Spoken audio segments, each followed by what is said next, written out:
Dan pemirsa, untuk mengetahui informasi terkini, kita telah terhubung dengan rekan Naura Syafiqah di RS Polri Kramat Jati. Selamat sore Naura, bagaimana update terkait kondisi Roy Suryo dan Dr. Tifa di sana?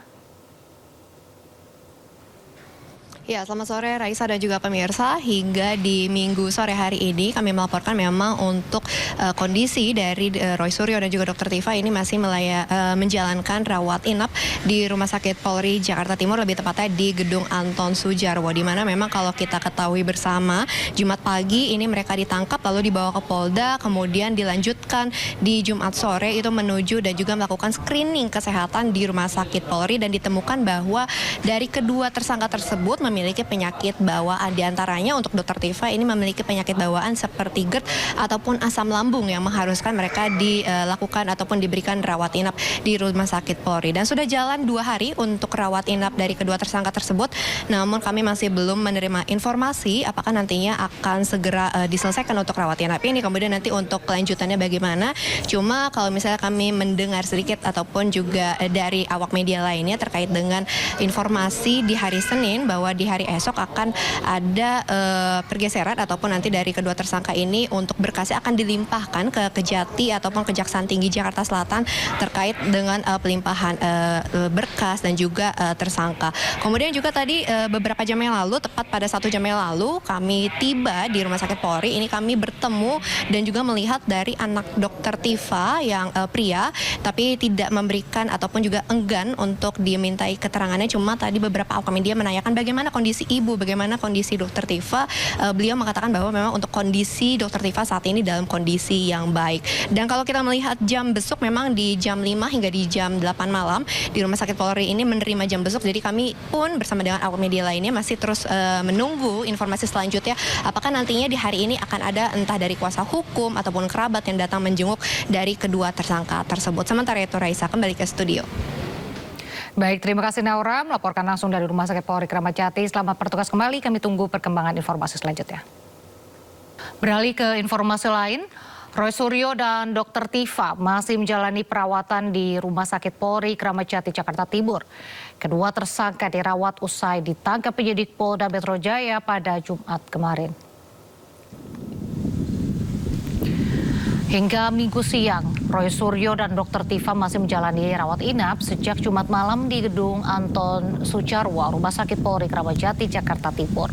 Sebelumnya kedua tersangka kasus dugaan pencemaran nama baik dan fitnah ijazah palsu Presiden RI ke-7 Joko Widodo sempat menjalani pemeriksaan kesehatan di instalasi gawat darurat Rumah Sakit Polri. Sampai saat ini belum dapat dipastikan berapa lama Roy Suryo dan Dr. Tifa akan menjalani rawat inap.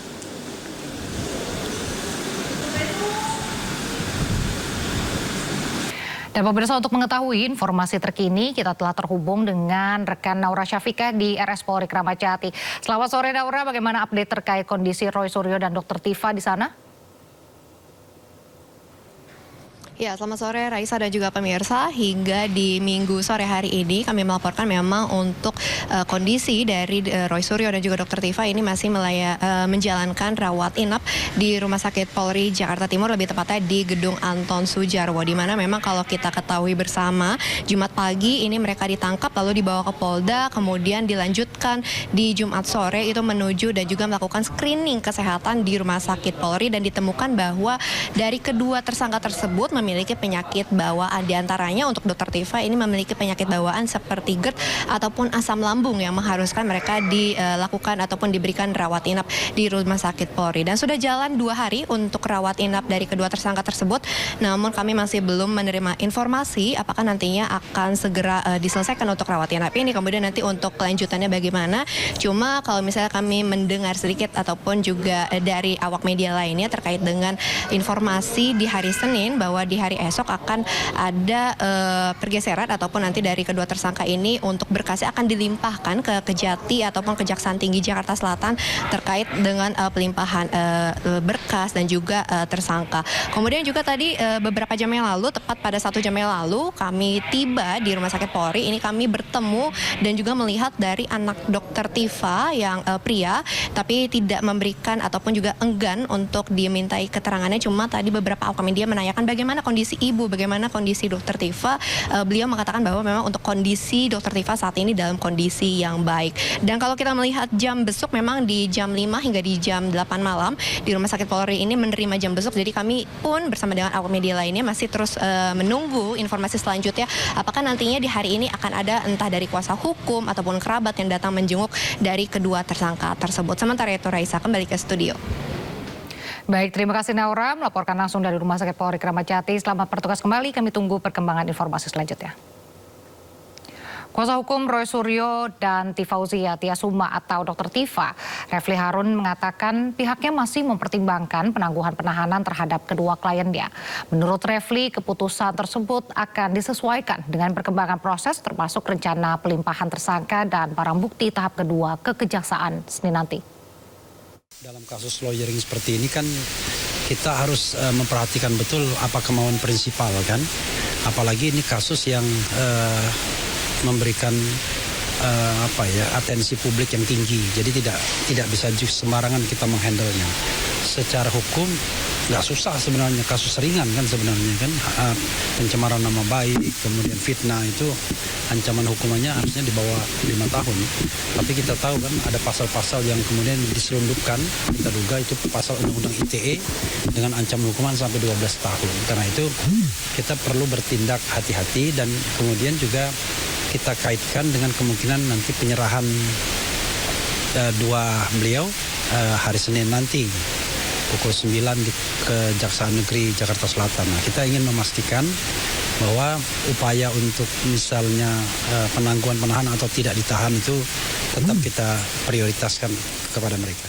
Kapolri Jenderal Listio Sigit Prabowo menegaskan penahanan Roy Suryo dan Dr. Tifa yang dilakukan Polda Metro Jaya merupakan tahapan sebelum diserahkan kepada kejaksaan. Listio pun menjelaskan sejumlah tahapan administratif dan pemeriksaan harus dilakukan terlebih dahulu sebelum proses pelimpahan dilaksanakan. Rangkaian dari kegiatan yang harus dilakukan penyidik sebelum diserahkan tahap 2 ke kejaksaan, karena di kegiatannya kemarin sudah dijelaskan ada kegiatan pemeriksaan kesehatan, pemeriksaan administrasi untuk memastikan semuanya dalam kondisi baik sebelum diserahkan ke. Pemirsa, parade mobil hias meramaikan parade Jakarnaval 2026 di kawasan Pantai Lagun Ancol, Jakarta.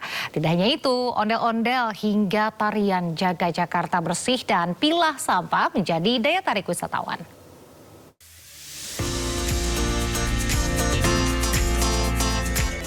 Pengunjung Ancol tumpah ruah pada acara Jakarnaval 2026 di Pantai Lagun dalam rangka menyambut HUT Jakarta ke-499.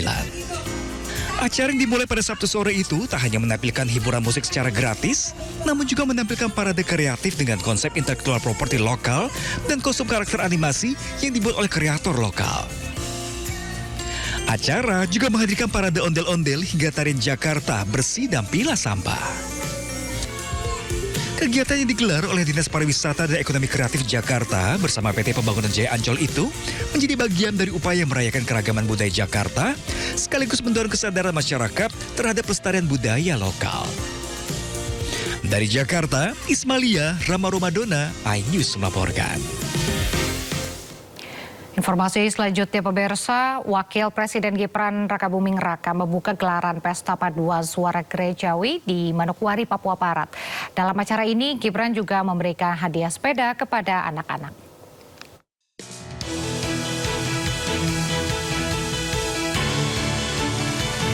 Gelaran Pesta Paduan Suara Gerejawi atau PES Parawi ke-14 digelar di Manokwari, Papua Barat. Acara ini dibuka oleh Wakil Presiden RI, Gibran Rakabuming Raka di lapangan Borarsi. Kegiatan ini merupakan festival musik dan paduan suara rohani Kristen berskala nasional di Indonesia. Saat pembukaan, Wapres Gibran sempat memberikan hadiah kepada beberapa anak. 5 diantaranya menerima hadiah utama yaitu sepeda. Anak-anak pun antusias mendapatkan hadiah sepeda dari Wakil Presiden RI Gibran. Dalam pembukaan, Gibran juga menyampaikan agar warga menjaga lapangan dan saling mengingatkan jika ada perusakan oleh oknum.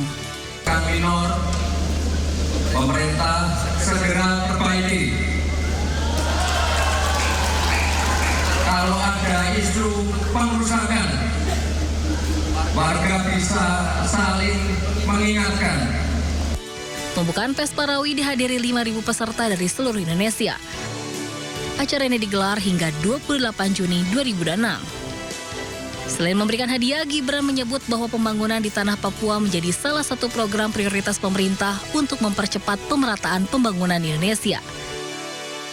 Dari Manokwari, Amrina Rida, iNews laporkan.